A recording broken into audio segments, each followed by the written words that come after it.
May 1943, North Atlantic.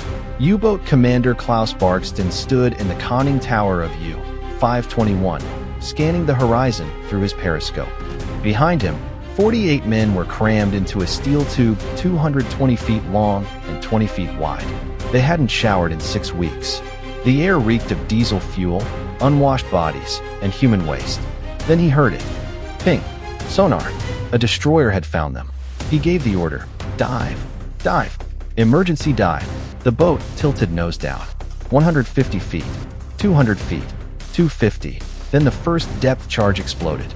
The lights went out. Metal shrieked. Water sprayed through a cracked valve. Men screamed. Barkston knew the statistics.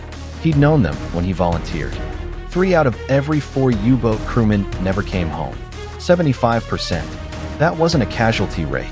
That was a death sentence. And on May 2nd, 1943, U-521 became another number in that statistic. All hands lost. No survivors. This is the story of the most brutal fate in World War II, the German U-boat service. When World War II began in 1939, Germany had fewer than 60 operational U-boats. But Admiral Karl Donitz had a vision: starve Britain into submission by sinking every supply convoy crossing the Atlantic. And for the first 3 years of the war, it worked.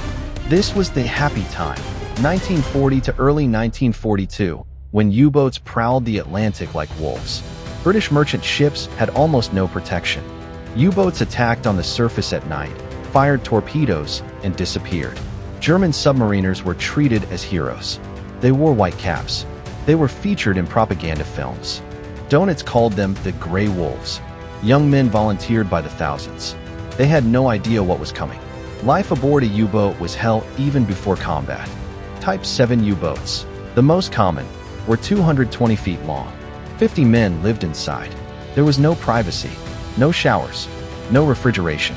Sailors slept in shifts, sharing bunks that were still warm from the previous occupant, a practice called hot bunking. Food rotted within days. Bread turned moldy. Meat spoiled. By week 3, meals were canned sardines and stale bread crawling with weevils. The toilets were so complicated, requiring precise valve operations to flush against sea pressure, that most men avoided them. They urinated in bottles, defecated in buckets.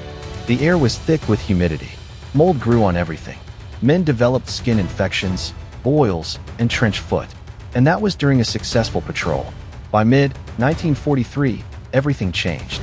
The Allies cracked the German Enigma code. They knew where U-boats were before the U-boats knew they were being tracked. Allied destroyers got new weapons. Hedgehog mortars that fired 24 contact-fused bombs in a circle. One hit could crack a U-boat's hull. Aircraft carriers joined convoys. Long-range B-24 Liberator bombers patrolled the Atlantic with radar and depth charges. And the Allies developed centimetric radar, a technology the Germans didn't even know existed. U-boats could no longer hide on the surface at night. Suddenly, the hunters became the hunted. Most U-boat crews died in one of 3 ways. Depth charges. When a destroyer detected a submerged U-boat, it dropped depth charges, 300-pound barrels of explosives set to detonate at specific depths. The U-boat would dive as deep as possible, 600 feet, 700 feet, pushing the hull to its limits. Then the charges would explode. The shockwave didn't have to hit directly.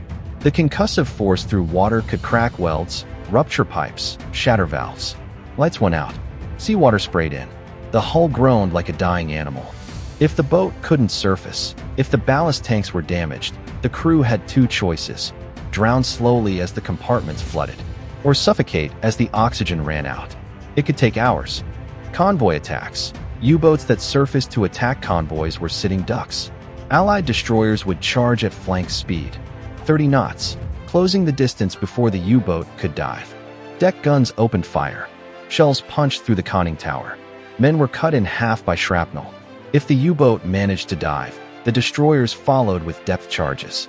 U-377, May 1944, caught on the surface, rammed by a destroyer, sank in 90 seconds.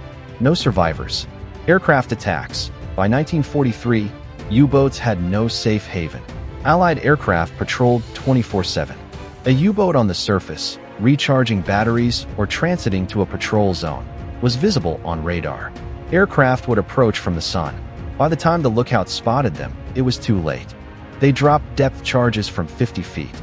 U-boat crews barely had time to scream before the explosions tore their boats apart. U-954, March 1943, caught recharging batteries. Sunk by a British bomber. All 49 men killed instantly. The numbers don't lie. In May 1943 alone, Germany lost 41 U-boats. That's more than one per day. By the end of the war, 785 U-boats were sunk, 30,000 crewmen killed, 5,000 captured. Only 5,000 survived. If you served on a U-boat, there was a 75% chance you would die. No other military branch, on either side of the war, had casualty rates even close to that. After the war, the survivors rarely spoke about what they experienced. Commander Herbert Werner, who survived 5 patrols, called U-boats iron coffins. He described the sound of depth charges, like being inside a steel drum while someone beats it with a sledgehammer. He described the faces of his crewmates during attacks. Some prayed, some wept, some just stared at the bulkheads, waiting for death. The psychological toll was incalculable. U-boat crews knew the odds. They knew that every patrol could be their last. They knew that if their boat went down, no one was coming to rescue them. Some men broke mentally before they ever saw combat. The German Navy had a term for it: U-boat sickness, panic attacks, paranoia, catatonia. But they kept sending men out. Donitz, even in 1945, with Germany collapsing, kept ordering U-boats to sea. He knew they wouldn't return. He sent them anyway. So why did they keep going? Some believed in the Nazi cause. Some were too young to understand the reality. Some were conscripted and had no choice. But many kept fighting because of the men beside them. In a U-boat, you lived in a steel tube with 49 other men for months. You shared bunks. You breathed the same foul air. You relied on each other for survival. When the depth charges came, you didn't fight for Hitler. You fought for the man next to you. And then you died together. Today, the North Atlantic is a graveyard. 785 U-boats lie on the ocean floor. Most were never recovered. Most of the bodies were never found. Their families received telegrams, missing in action, presumed lost at sea. No grave, no funeral, just gone. It's easy to see German U-boat crews as villains. They served Nazi Germany. They sank Allied ships. They killed thousands of merchant sailors.